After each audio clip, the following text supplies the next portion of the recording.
పిత పుత్ర పవిత్రాత్మ నామమున ఆమెన్. ప్రభునందు ప్రియ దైవ బిడ్డలారా, ఆగమనం యొక్క 3వ ఆదివార గ్రంథపట్నంలో బోధించు అంశమేమనగా మనలను సంతోషించమని లేక ఆనందించమని ఆహ్వానిస్తూ ఉన్నవి. మొదటి పట్నంలో ప్రవక్త జెఫన్యా మనల్ని ఆనందం కోసం కేకలు వేయమని, సంతోషించమని మరియు మన హృదయంలో ఉల్లాసంగా ఉండమని ఆహ్వానిస్తూ ఉన్నాడు. ఎందుకంటే మన దేవుడు శక్తివంతమైన రక్షకుడైన ప్రభు మన మధ్యలో ఉన్నాడని చెబుతూ ఉన్నాడు. రెండవ పట్నంలో ఆనందింపుడు అనే పదంతో మొదలు పెడుతూ ఉన్నాడు. అంతేకాకుండా ఎల్లప్పుడూ ప్రభుతో సంతోషించమని మరియు మన జీవితాలలో ఆందోళనను కలిగించే వివిధ సవాళ్లను ఎదుర్కొన్నప్పుడు కూడా ఆనందం యొక్క ప్రాముఖ్యతను 2 సార్లు నొక్కి చెబుతూ ఉన్నాడు. సువిశేష భాగంలో ఆనందం యొక్క ఫలాలు మరియు పూర్తి నిరీక్షణ గురించి చెబుతూ ఉన్నాడు. ఆనందంగా లేక సంతోషంగా ఉండటానికి మనం చేయవలసిన పనులు గూర్చి ఏ విధంగా జీవిస్తే ఆనందాన్ని పొందుతామని తెలుపుతూ ఉన్నాడు. వాక్యాన్ని ధ్యానించుకునే ముందు మీకు ఒక సంఘటన చెప్పాలని ఉంది. ఒకనొక బావి వద్ద 2 బకెట్లు ఉంచబడ్డాయి. ఆ 2 బకెట్లలో ఒక బకెట్ విచారంగా చాలా దిగులుగా ఉంటే ఇంకొక బకెట్ సంతోషంగా మరియు ఆనందంగా ఉండేది. కొంతకాలానికి విచారంతో ఉన్న బకెట్ తన తోటి బకెట్తో ఇలా అంటూ ఉంది, నా జీవితం ఎప్పుడు దుఃఖంతో విచారంతో నిండిపోయింది. నా జీవితాన్ని చూసినప్పుడు అది ఎప్పుడు ఖాళీగానే ఉంటుంది. నేను బావి నుండి ఎన్నిసార్లు నిండుగా బయటకు వచ్చినా కానీ ఖాళీగానే నేను బయట ఉండిపోతూ ఉన్నాను. ఈ ఖాళీ శూన్యత నన్ను చాలా విచారానికి, దిగులుకి లోను చేస్తూ ఉందని దుఃఖంతో చెబుతూ ఉంది.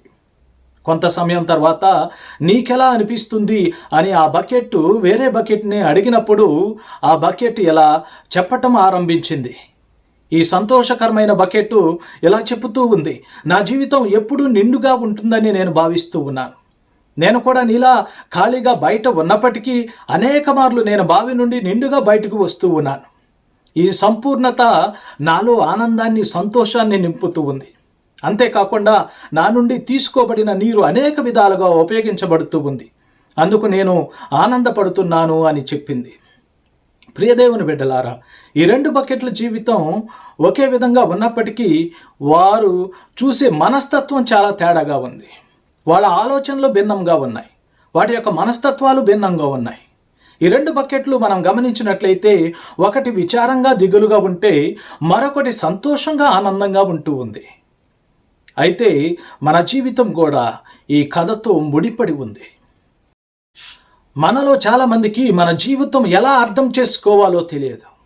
భగవంతుని మోక్షం అనే బావిని సమీపించేటప్పుడు మన అనుభవం శూన్యం కాదు. ప్రభు నుండి మనం తిరిగి వచ్చే ఆనందం మరియు శాంతి యొక్క సంపూర్ణము ముఖ్యం. క్రీస్తు ప్రభుని జన్మ దినోత్సవం కోసం మనం సిద్ధమవుతూ ఉన్నప్పుడు ఈ ఆగమన కాలంలో మన చుట్టూ ఉన్న సమస్యల గురించి మీరు భయపడవద్దు. ఎందుకంటే శాంతినిచ్చే దేవుడు మన మధ్యకు దిగి వస్తూ ఉన్నాడు. మన మధ్యలో జన్మించటానికి ఆ చిన్నారి బాలయేసు మీ చెంతకు వస్తూ ఉన్నాడు. చదవండి, లూకా శుభవార్త 2వ అధ్యాయము 10వ వచనం. దేవదూత గొర్రెల కాపరులతో ఇట్లనెను, మీరు భయపడవలదు, సమస్త ప్రజలకు పరమానందము కలిగించు శుభ సమాచారము మీకు వినిపించెదను. అదేవిధంగా లూకా శుభవార్త 2వ అధ్యాయము 14వ వచనం చూద్దాం. మహోన్నత స్థలములో సర్వేశ్వరునికి మహిమ, భూలోకమున ఆయన అనుగ్రహమునకు పాత్రులగు వారికి శాంతి కలుగునుగాక. ప్రియ దేవుని బిడ్డలారా, ఈ 2 వాక్యములు మనం గమనించినట్లయితే భయపడవలదని, ఆయన అనుగ్రహము మనకు ఎప్పుడూ కూడా శాంతిని కలిగించునని చెబుతూ ఉన్నాయి. క్రీస్తు భగవంతుడు మన భయాలను పారద్రోలి మనకు శాంతిని, ఆనందాన్ని ఇవ్వటానికి వస్తూ ఉన్నాడు. అందుకే పౌలు గారు ఈనాటి 2వ పట్టణంలో ఫిలిప్పీలతో ఇలా అంటూ ఉన్నాడు, ప్రభునందు మీరు ఎల్లప్పుడూ ఆనందింపుడు, మరలా చెప్పుచూ ఉన్నాను ఆనందింపుడు. మరి ఈ ఆనందం మనలో పొందాలంటే మనమంతా ప్రభుని అనుగ్రహానికి లోబడి జీవించాలి. అలా జీవించాలంటే మనం చేయవలసిన కార్యాలు చాలా ఉన్నాయి. అయితే నేటి 2వ పట్టణము సువిశేష భాగము కొన్ని కార్యాలు మనకు నేర్పుతూ ఉన్నాయి. ముందుగా ఈనాటి సువార్త భాగాన్ని ధ్యానించుకుందాం. ఇది ప్రజలు ఎదురు చూస్తున్న రక్షకుని రాకడను గురించి ముచ్చటిస్తూ ఉంది. ఆయన రాకడను బాప్తిస్మ యోహాను యార్దానీ నది తీరాన ప్రకటిస్తూ ఉన్నాడు. ఆ ప్రకటనలో ఆనందం పొందటానికి, శాంతిని పొందటానికి, ముఖ్యంగా ప్రభుని యొక్క ఆగమనాన్ని పురస్కరించుకుని ఎలా సిద్ధపడాలో నేర్చుకోవటానికి అక్కడున్న ప్రజలు మేము ఏమి చేయాలి అని యోహానును అడుగుతూ ఉన్నారు. ఇక్కడ మనం గమనించవలసిన విషయం ఏమిటంటే, యోహాను యొక్క ప్రకటనలో 3 రకాల గుంపులను మరియు లేక 3 రకాల బాధ్యతలు నిర్వహిస్తున్న వారిని చూస్తూ ఉన్నాం.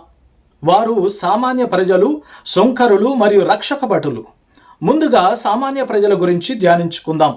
వారు కూడా మనలాగా సాధారణ మనుష్యులు. మేము ఏమి చేయవలెను అని యోహానుని అడుగుతూ ఉన్నారు. యోహాను దాతృత్వానికి పిలుపునిస్తూ ఉన్నాడు. అంటే ఉదారత గురించి మాట్లాడుతూ ఉన్నాడు. మనకున్న దానిలో ఇతరులతో పంచుకోమంటూ ఉన్నాడు. చదవండి, లూకా సువార్త 3వ అధ్యాయము 11వ వచనం. 2 అంగుళీలున్న వ్యక్తి ఏమీ లేని వానికి ఒక దానిని ఇవ్వవలెను.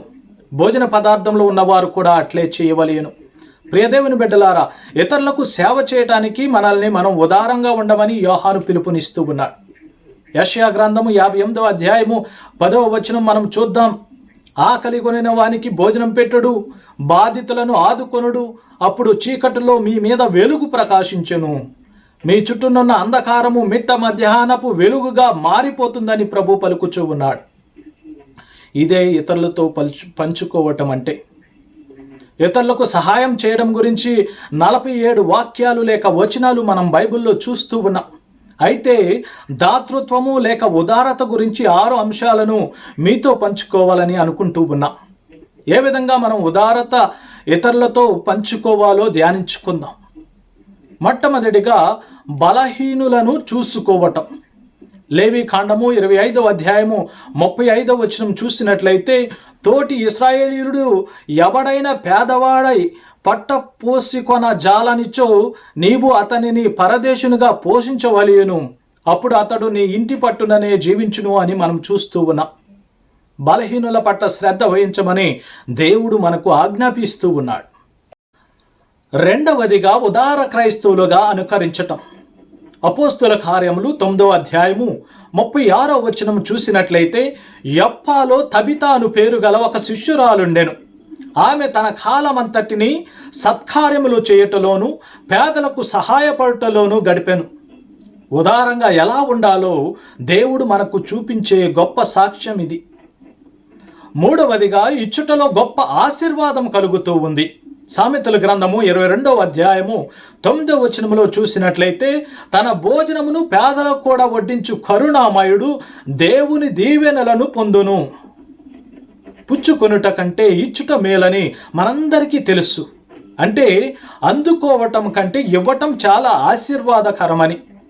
ఈ సత్యవాక్కు మన హృదయాలలో, మన మనస్సులలో శాశ్వతంగా నిలిచిపోవాలని కోరుకుంటూ ఉన్నాను. కారణం, దేవుడు మన హృదయాలను కదిలించినప్పుడు మరియు మనం ఆయనకు విధేయత చూపినప్పుడు మనం ఆనందాన్ని, సంతృప్తిని అనుభవిస్తాం.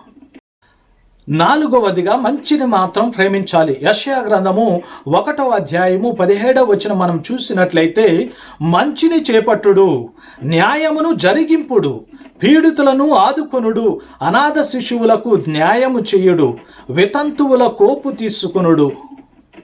మనం ఎంత ఎక్కువగా మంచిని ఇతరులకు చేస్తామో మన మంచి దేవుడు తన మంచి స్వభావాన్ని మనలో నాటుతాడు.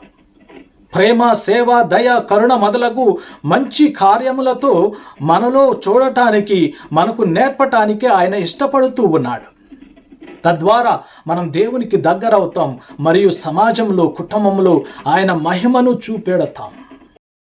ఐదవదిగా దేవుని సహాయాన్ని అనుకరించటం, ఇమిటేటింగ్. మత్తయి సువార్త 5వ అధ్యాయము 16వ వచనం చదివినట్లయితే, ప్రజలు మీ సత్కార్యములను చూచి పరలోకమందున్న మీ తండ్రిని సన్నుతించుటకు మీ వెలుగును వారి ఎదుట ప్రకాశింపనిండు.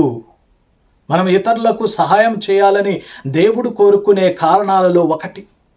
ఆయనే స్వయంగా మన సహాయకుడు. మనం కూడా ఆయనలా ఇతరులకు సహాయం చేసినట్లయితే ఆయన్ని మహిమపరిచే బిడ్డలుగా మనం రూపొందబడతాం. అందుకే ఆయన్ని అనుకరించమని మనల్ని కోరుతూ ఉన్నాడు. ఆరవదిగా సహాయం యొక్క పవిత్రత. ఇవ్వడంలో పవిత్రత యొక్క అర్థం. హెబ్రేయులకు రాయబడిన లేఖ 13వ అధ్యాయము 16వ వచనం చూసినట్లయితే, ఒకరికొకరు మేలు నర్చి ఉన్న దానిలో పాలు పంచుకొనుట మరువకుడు. ఇవియే దేవునికి ప్రీతికరమైన బలులు. ఇతరులకు సహాయం చేయటం మంచి పనే కాదు, అది పవిత్రమైన పని అని అర్థం. ఇవియే దేవునికి ప్రీతికరమైన బలులు, ఎందుకంటే అలాంటి త్యాగాలు దేవుడు సంతోషిస్తాడు. లూకా సువార్త 6వ అధ్యాయము 30వ వచనం చూసినట్లయితే, క్రైస్తవులుగా ఉన్న మనము స్వార్థపూరిత జీవితాలను జీవించటానికి పిలవబడలేదు, దీనికి బదులుగా ఇతరులకు సేవ చేయటానికి పిలువబడితిమి. క్రైస్తవులుగా ఇతరులకు సహాయం చేయటం పవిత్రమైనటువంటి విషయం. ప్రియ దేవుని బిడ్డలారా, పౌలు కొలీసియలకు రాస్తూ ఇలా అంటూ ఉన్నాడు, 3వ అధ్యాయము 12వ వచనం, మీరు దేవునిచే ఎన్నుకోబడిన ప్రజలు, ఆయనకు పరిశుద్ధులను ప్రియులను అయినవారు, కాబట్టి మీరు దయ, కనికరము, వినయము, సాత్వికత, ఓర్పు అలవర్చుకొనుడు. ఈ క్రియలు మనం అలవర్చుకున్నట్లయితే మనం ఆనందంగా సంతోషంగా ఉండగలం. తద్వారా ఇతరుల యందు మంచి క్రియలను చేపడతాం. ఇక రెండవ వర్గం ప్రజలు ఎవరంటే సుంకరులు, పన్నులు లేదా సుంకం వసూలు చేసేవారు.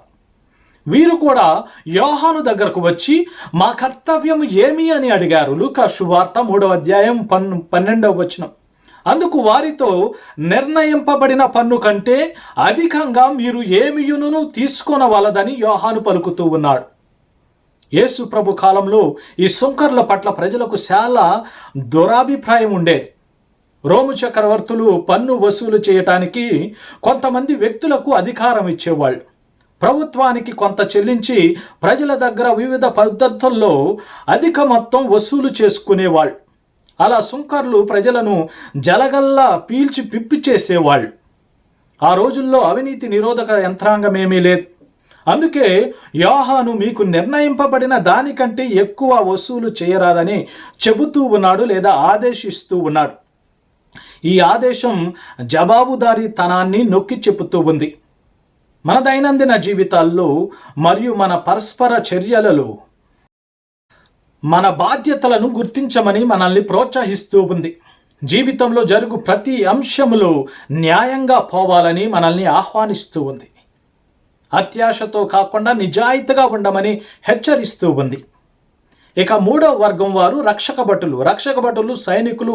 వీరు కూడా బాప్తిసం తీసుకోవటానికి వచ్చి మేము ఏమి చేయవలెను అని ప్రశ్నిస్తూ ఉన్నారు. లూకా సువార్త 3వ అధ్యాయము 14వ వచనం. బెదిరింపుల ద్వారా అంటే బలాత్కారంగా కానీ అన్యాయారోపణ వలన కానీ డబ్బు వసూలు చేయవద్దు, మీ వేతనంతో మీరు సంతృప్తి పడుడు అని యోహాను సమాధానం చెబుతూ ఉన్నాడు. మనమంతా పరలోక పౌరులం, సైనికులం కాబట్టి మన మాటల ద్వారా, క్రియల ద్వారా ఎవరిని నిందించకూడదు. అలా చేస్తే దేవుణ్ణి నిందించినట్లే.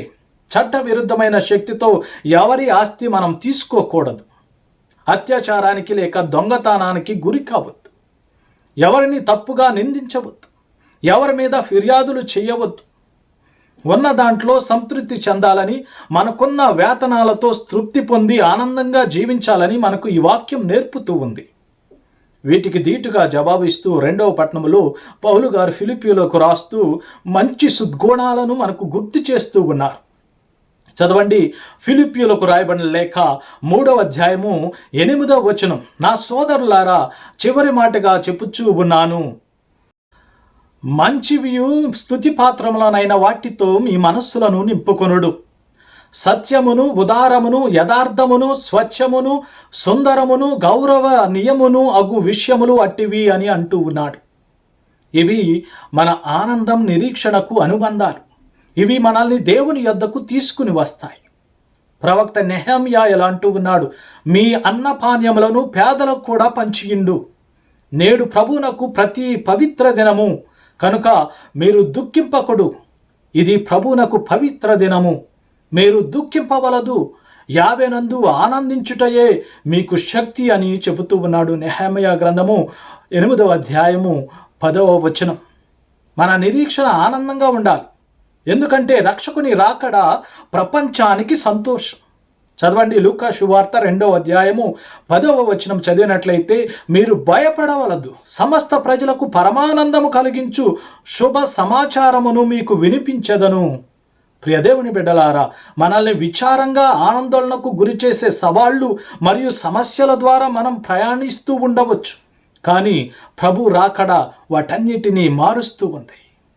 వారు సంతోషముతోనూ ప్రమోదముతోనూ వత్తురు, వారి దుఃఖ విషాదములెల్లా తొలగిపోవును అని యెషయా గ్రంథము 35వ అధ్యాయము 10వ వచనంలో మనం చూస్తూ ఉన్నాం. అంతేకాకుండా యెషయా గ్రంథం 9వ అధ్యాయము 2వ వచనంలో చెప్పబడినట్లు, చీకటిలో నడుచు జనులు గొప్ప వెలుగును చూచిరి, గాఢంధకారము కమ్మిన త్రావున ప్రజల మీద గొప్ప జ్యోతి ప్రకాశించెను అని మనం చూస్తూ ఉన్నాం. మనమంతా గాఢంధకారం అనే చీకటిలో ఉన్నాం. మన చీకటిని తరిమివేసి మనలో వెలుగును, ఆనందాన్ని, జీవాన్ని ఇవ్వటానికి ఇమ్మానువేలుగా రాబోతూ ఉన్నాడు. ఎందుకంటే దేవుడు మనల్ని ఎంతగానో ప్రేమించాడు కాబట్టి. యోహాను శుభవార్త 3వ అధ్యాయము 16వ వచనం, భూమిని పట్టుకుని ప్రాకులాడే గొంగళి పురుగు త్వరలో ఎగిరి సీతాకోక చిలుకగా మారి పైకి ఎగురుతూ ఉంది. మన జీవితంలో కూడా అంతే. అంధకారంలో, పాపంలో కూరికిపోయి ప్రాకులాడుతున్న మన జీవితం ప్రభు యొక్క రాకతో నూతన సృష్టిగా మారి మంచి క్రియల ద్వారా పరలోకం వైపు ప్రయాణం చేస్తూ ఉంది. క్రీస్తు భూమికి వచ్చినది మనల్ని దివికి తీసుకువెళ్ళటానికి. ఆయన తన సింహాసనాన్ని విడిచినది మనల్ని ఆయన సింహాసనంపై కూర్చోబెట్టడానికి. తన కిరీటాన్ని వదులుకున్నది మనకు తన కిరీటాన్ని దయచేయటానికి. కనుక ఆనందిద్దాం. ఈనాటి మొదటి పట్టణంలో జెఫన్యా ద్వారా ఇశ్రాయేలు ప్రజలను ఆనందంలో హర్షధ్వానం చేస్తూ నుండి హృదయంతో సంతోషించి గంతులు వేయమంటూ ఉన్నాడు. ఎందుకంటే దేవుడు క్షమించే న్యాయమూర్తిగా, పాలించే రాజుగా, రక్షించే రక్షకుడిగా, బాధలను తొలగించే యోధుడిగా, శత్రువుల నుండి రక్షించే సంరక్షకుడిగా మన మధ్య రాబోతూ ఉన్నాడు కాబట్టి, మరియు మనకు నూతన జీవితాన్ని ప్రసాదించబోతూ ఉన్నాడు కాబట్టి మనల్ని ఆనందనాదం చేయమంటూ ఉన్నాడు. ప్రియ దేవుని బిడ్డలారా, మనల్ని మనం ప్రశ్నించుకుందాం. దేవుడు సమీపంలో ఉన్నాడని తెలుసుకొని నా రోజులలో జీవితంలో దేవుడు సమీపంలో ఉన్నాడని తెలుసుకుని నా రోజువారీ జీవితంలో ఆనందాన్ని ఎలా పొందగలను? యేసు రాకడ కోసం నా హృదయాన్ని సిద్ధం చేసుకోవటానికి నేను ఎలాంటి చర్యలు తీసుకుంటూ ఉన్నాను? నాకున్న వాటిని అవసరమైన వారితో నేను ఎలా పంచుకుంటూ ఉన్నాను? కష్ట సమయాల్లో నేను ఎలా సంతోషంగా ఉండగలుగుతూ ఉన్నాను? ప్రేమగల కుటుంబాన్ని, సంఘాన్ని నిర్మించటానికి నేను ఏ చర్యలు తీసుకోగలను అని ఆత్మ పరిశీలన చేసుకోవాలి. ఫ్రాన్సిస్ పోప్ గారు ఇలా అంటూ ఉన్నారు, మేము ఏమి చేయాలి అని ఈ ప్రశ్న మన జీవిత విధానాన్ని నేర్పుతూ ఉంది. జీవితం అనేది ప్రభువు ఇచ్చే బహుమతి కనుక మన జీవిత విధానం ద్వారా మనము ఎవరో ఎలా ఉంటూ ఉన్నామో కనుగొండని చెబుతూ ఉన్నా. కావున మనమంతా మన అనుదిన జీవితంలో ఎలా జీవిస్తూ ఉన్నామో తెలుసుకోవాలి. మనం దేవుని పనిముట్లము. బాప్తిస్మ యోహానులం మనమంతా మంచి కార్యాల ద్వారా ఇతరులకు సహాయం చేస్తూ ప్రభు యొద్దకు వారిని తీసుకువెళదాం. ఆయన ఒక రక్షకునిగా వారికి తెలుపుదాం. యేసు తన కార్యాలు నెరవేర్చటానికి, ఇతరులను తన యొద్దకు నడిపించటానికి మనల్నందరినీ పిలుస్తూ ఉన్నాడు. కనుక ఆనందంతో ఆయనకు సేవ చేయడానికి సిద్ధపడదాం. కథలో చూచిన విచారంతో ఉన్న బకెట్లా కాకుండా ఆనందంతో ఉండే బకెట్ వలె ఇతరులకు సేవ చేద్దాం. దేవుని యొక్క ప్రేషిత కార్యం మనందరికీ అప్పచెప్పబడింది. ఇందుకోసమే మనం పిలువబడ్డాం. కాబట్టి మన సేవా కార్యక్రమాల ద్వారా, దేవుని వాక్యాన్ని వెదజల్లడం ద్వారా ప్రభువునకు ఆనందాన్ని కలగజేద్దాం. ఆ దేవాతి దేవుడు మనలందరినీ ఆశీర్వదించి దీవించి కాచి కాపాడునుగాక. పిత, పుత్ర, పవిత్రాత్మ నామమున ఆమేన్.